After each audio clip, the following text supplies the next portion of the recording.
Hello dear students, today we are going to read History Lesson 1 of class 7th CBSE board, and the name of the lesson is Tracing Changes Through 1000 Years.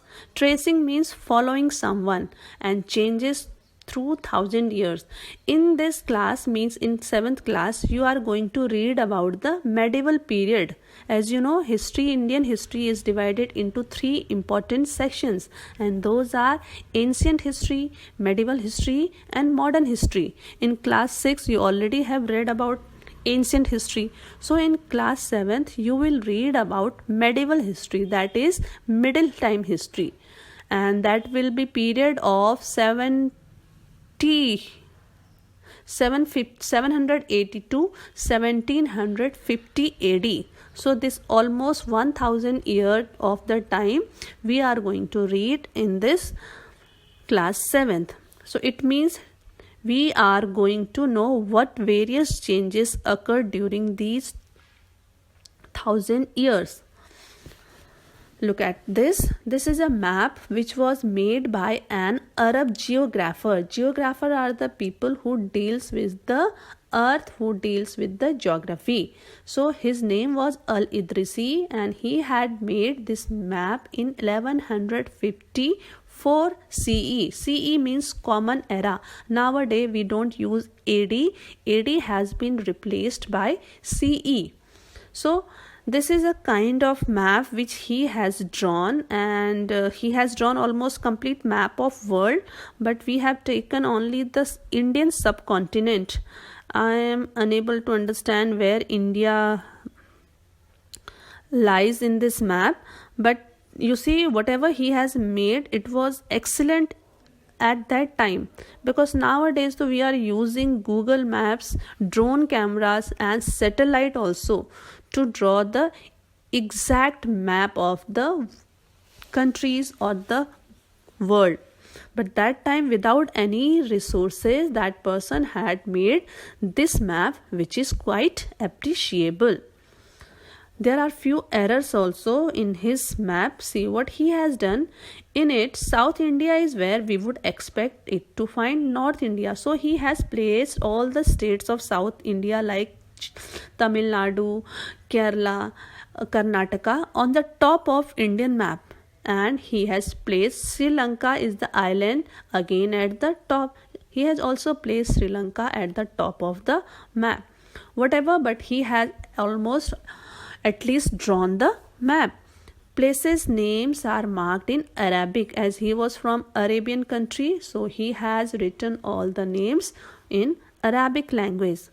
Now see this next map. This map was made in 1720 by a French cartographer. Now what cartographer is? Cartographer is a person who makes and draws map. So he was from France, and this map seems more familiar to us. And the coastal areas, these are known as coastal areas, means the areas which are on the coast of the seas or ocean. Coastal areas in particularly surprisingly detailed. This map was used by European sailors and merchants on their voyages. Voyages means traveling. So this is, you can see, it is accurate, isn't it? Almost like the map we are using these days. Again, that French cartographer, he did not use any technical gadgets or support. He made this map only by his traveling details. Suppose he was sailing from this side, then he saw that he has landed his ship over here, and just from the knowledge of his traveling, he made these maps and along with other maps of the world. And almost the names are, see, he has written Gulf de Bengal. Now we say it Bay of Bengal, simple, and the names are also accurate as present day. New and old terminologies. Terminologies means terms or words.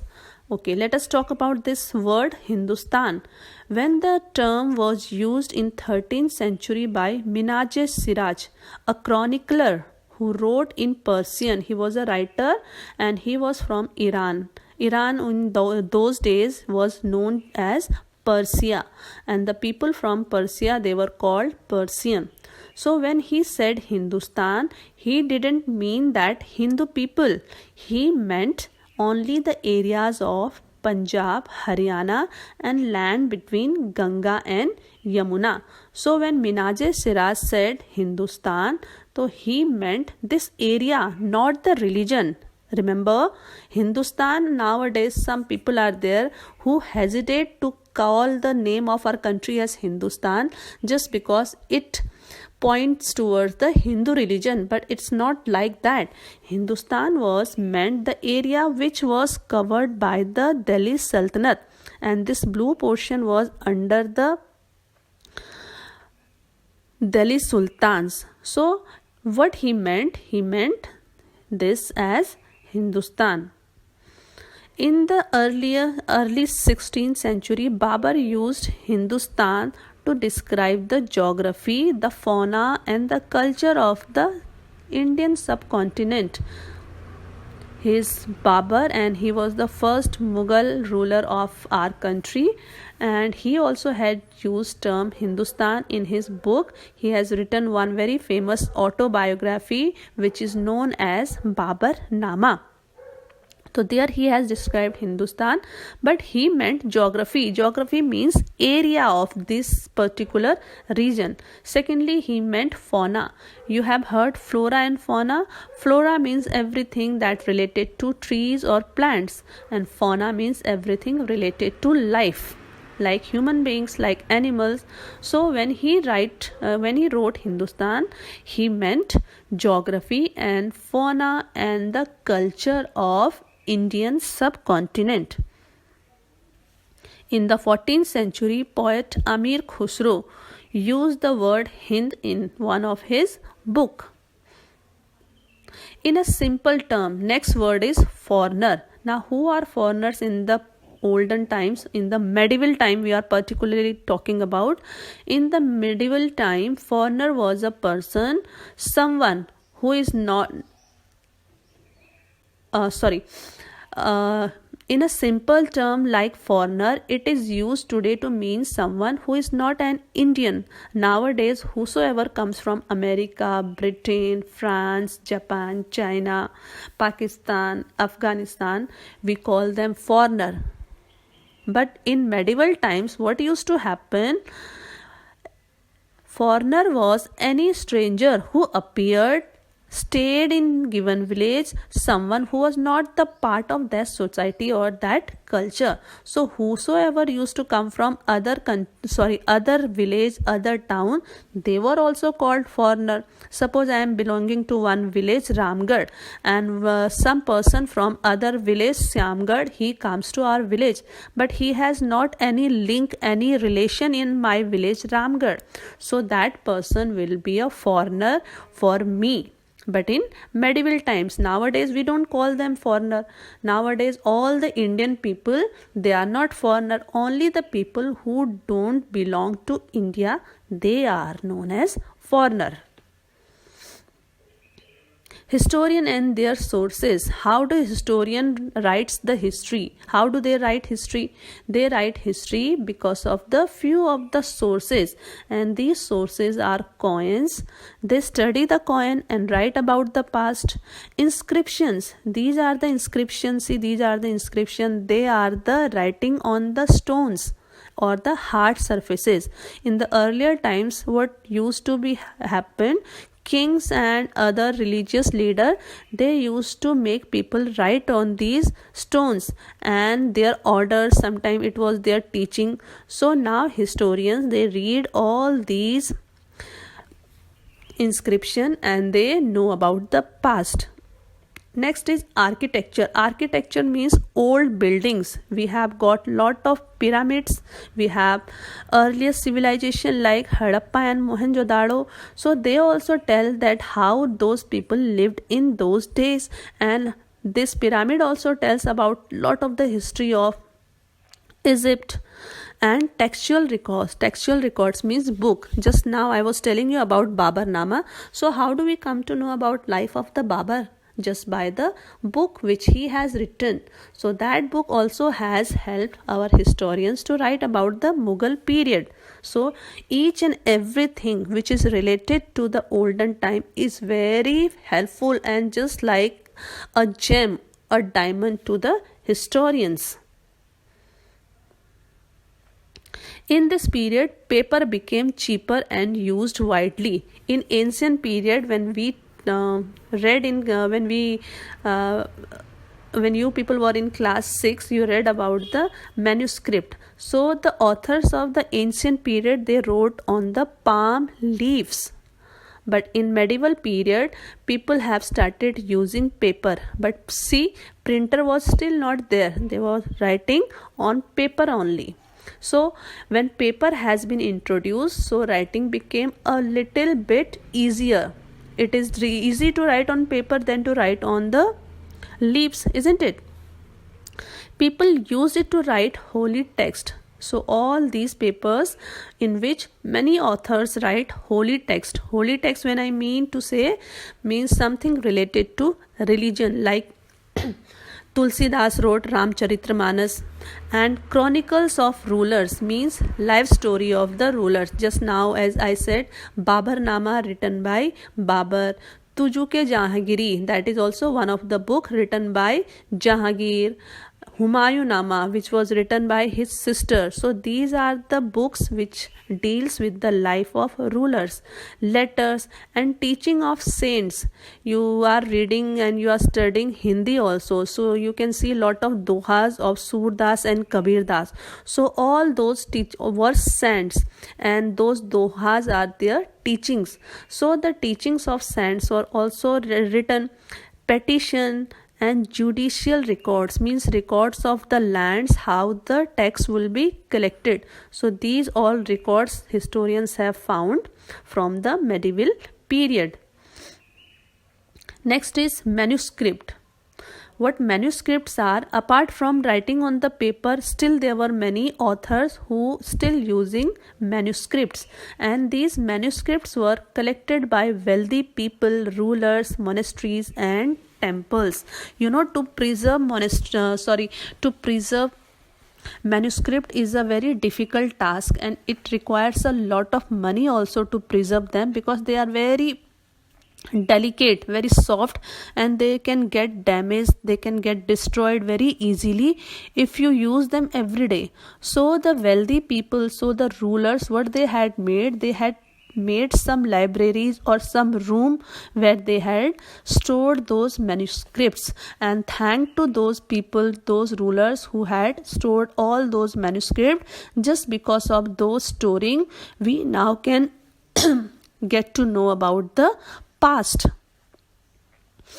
Next is, these manuscripts, they were placed in libraries and archives. Archives are what? Library, you know what it is, but archives are the government places nowadays.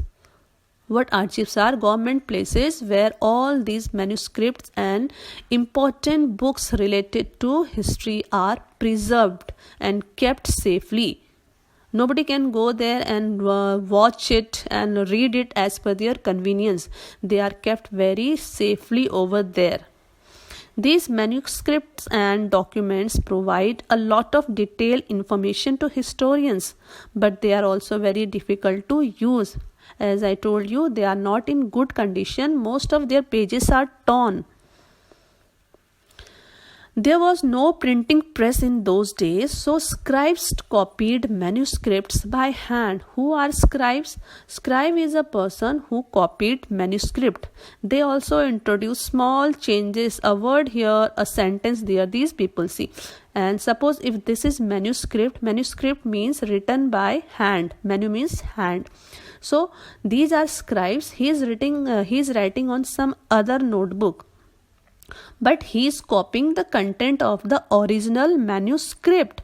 And what happened during the copying, he sometimes changed or sometimes forgotten to copy the exact word which was written in the original manuscript. So this way, these copied documents, they are not the exactly proof of the original manuscripts, and these person, they were hired by the rulers to write down more and more copies of these original manuscripts so that they can distribute it amongst the people or their other relatives, so that everybody can read these manuscripts. Why so? Because manuscript is only one in quantity, but when scribe will write it, then it can make 2, 3, 4, 5 copies of this original manuscript, and more than 4, 5 people can read it. New and social and political groups. During this 1000 year of time, what political groups came on the scene? Between 700 to 1750, many new technological changes appeared, like the Persian wheel in irrigation.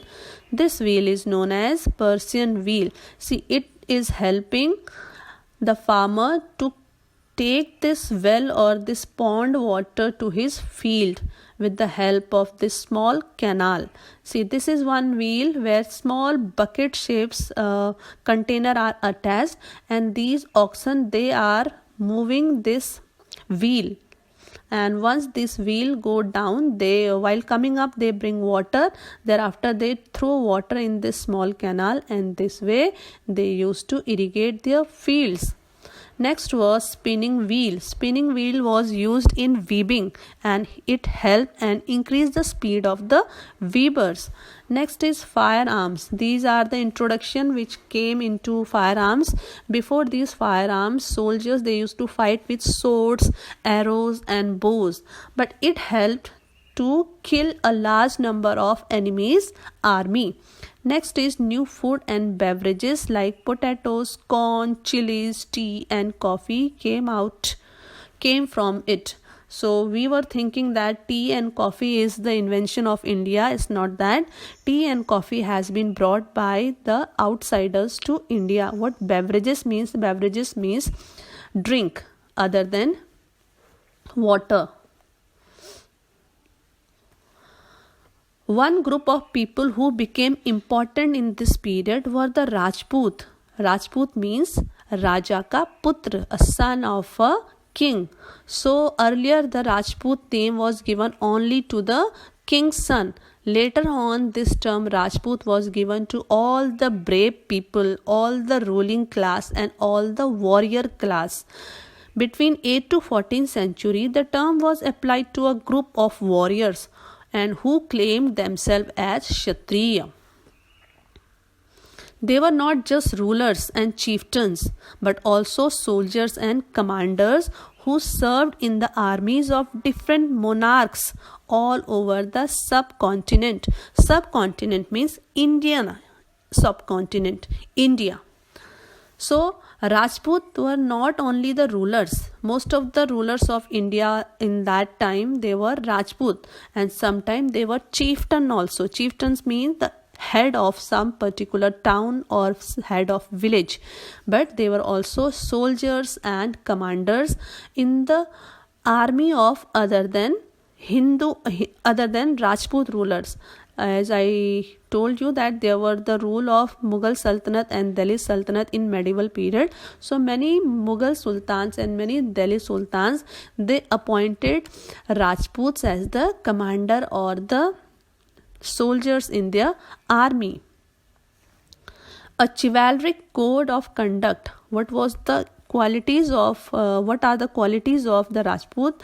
Those are extreme valor. Valor means bravery. They used to be very brave, and great sense of loyalty. They were very faithful towards their owner, toward their masters. These were the qualities of the Rajput. Other than Rajput, Marathas in Maharashtra, Sikh in Punjab, Jat in Delhi and UP, Ahoms and Kayastha also emerged. These were the some of the groups which were very important and which emerged during only medieval period. also used the opportunity and became politically very important. Occasionally, some dynasties like Cholas, Khiljis, Tughlaqs, and Mughals were able to build an empire that was pan-regional, spanning diverse regions. What pan-regional means? When you have a when you have a ruling society of various religions, various backgrounds, then we combinedly call them pan-religion. See, Cholas, they were South Indian rulers, they were Hindu. Khaljis, they had come from Persia, and Tughlaqs, they have come from Middle East or Afghanistan, and Mughals, they have their link with Morocco and other Arabian country. So everybody was from different background, so all they together will be known as pan-regional. Pan-regional means difference, diversity. There was a gradual clearing of forest and the extension of agriculture. In the medieval period, suppose population started increasing, then what happened? Many forest areas were cleared so that agriculture could be done to feed the peasants. And thereafter what happened? All the people of forest who used to live inside the forest and who were dependent on the forest for their food, they came out of the forest and they changed their occupation. From the tribes, they became peasants now, and many of them migrated to other cities to search for the food. And some of the forest dwellers means the person who lives there. Some of the people who used to live inside the forest, they became peasants. Peasants mean villagers. They set up their villages just on the areas where the forests were cleared, and they started cultivating the crops. They started growing the crops in those cleared lands. These new peasants, when they came together, they made a village, and slowly they were influenced by regional markets. They started making their own markets. They appointed some influential person of their villages as a chief, and they also appointed some person to look after their religion, their temples, and they appointed priests, monasteries, and constructed temples also. So slowly from tribes to they became peasants. As society became more complex means difficult, it has become difficult for the tribes. Earlier they were not having anything inside the forest, they were hardly having any village inside the forest. Sometimes they were living under the trees or just in small huts.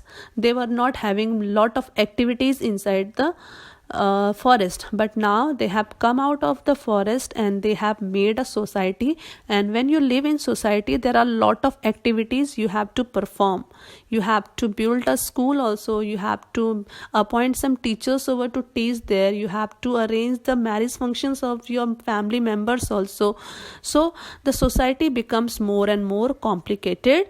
Then what happened? People were grouped in jatis and subcaste. Jati means the caste you carry with your name, and they were ranked on the basis of their background. Suppose some person is having lot of fields, then he was given the jati like Kshatriya. Suppose some person was worshipping in the temple, then he was given the jatis, he was given the caste of Brahman. Suppose somebody was peasant or farmer, then he was given the caste of Shudra. So this way caste was given as per the background and their occupation. Next is ranks were not fixed. Suppose one person is appointed as the chieftain of the village. That time that person was having a lot of agricultural field, but after few years he has lost some of his fields. Then what will happen? The villagers will appoint some other person who will be having more money and more land than the current chieftain. So ranks were also not the hereditary, means a chieftain's son will not become a chieftain. Only the person with more resource and more wealth will become the chieftain. So ranks were not fixed permanently, it means. Jatis frame their own rules and regulation to manage the conduct of their members. Suppose let us talk about Brahman caste. So all the Brahmins together, they have made few rules for their community. Like they will not marry a person other than their caste. They will also not touch the person other than their caste. They will have the right to worship and look after all the temples. They will not allow a lower caste people to enter the temple. So these were some of the rules which were framed by their jati, means Brahman jatis, and all the members of Brahman community, they had to follow the rules. Similarly, when we talk about the Kshatriya jati, they also had made some rules, like they will be the fighting group, they will be the warriors, and they will be the rulers. They will again not marry a person other than their jati, and they will always hire a Brahman to do all the auspicious function of their families, of their societies, and they will give respect to the Brahmins. They will take help of the Shudras to do their household works, and they will not do the lenient work like cleaning the drainage, washing the streets, and small jobs. So these are some examples of the rules and regulation laid by the jatis. These regulations were enforced by an assembly of elders described in some area as the Jati Panchayat. Even today we have panchayat system, but we elect all the members of panchayat. That time they used to select the members of jati panchayat. If sometimes, take the example, if I don't want to follow the rules of my jati, I want to marry some other person from other jati,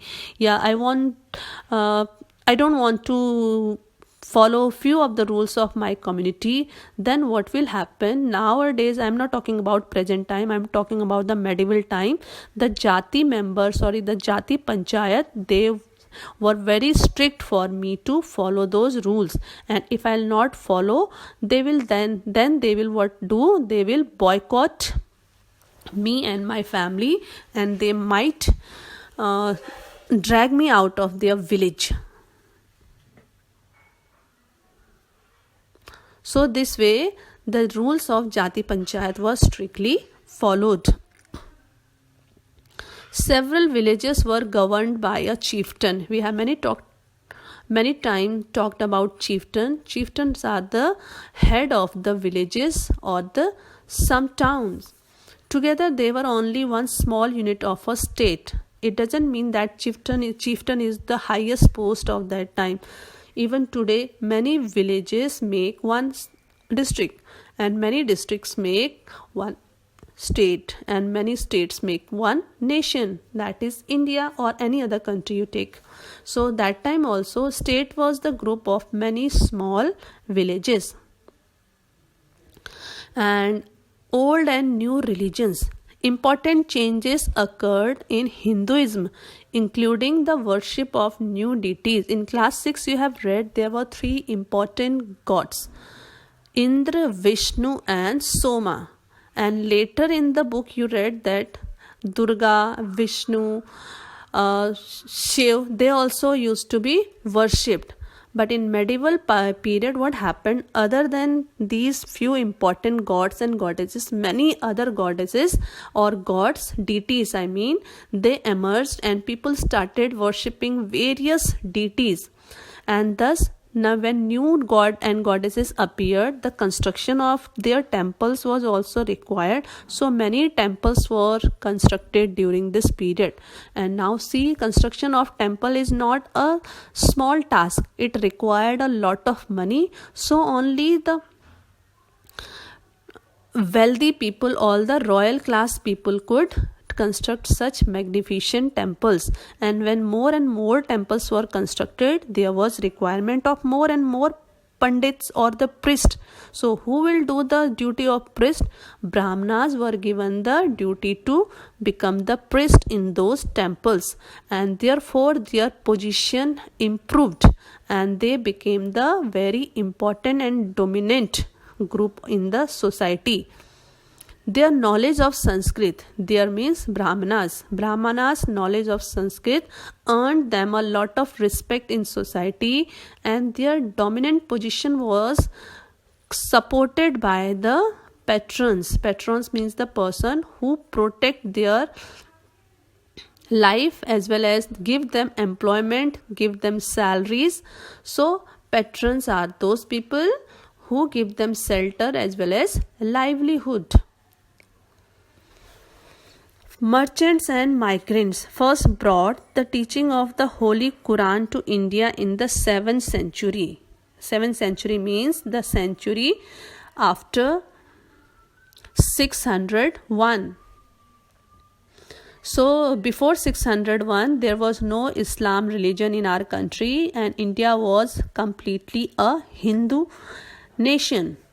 But with the emergence and with the coming of foreigners, and with the coming of foreign rulers like Mughal Sultanate and Delhi Sultans, they brought Islam to our country.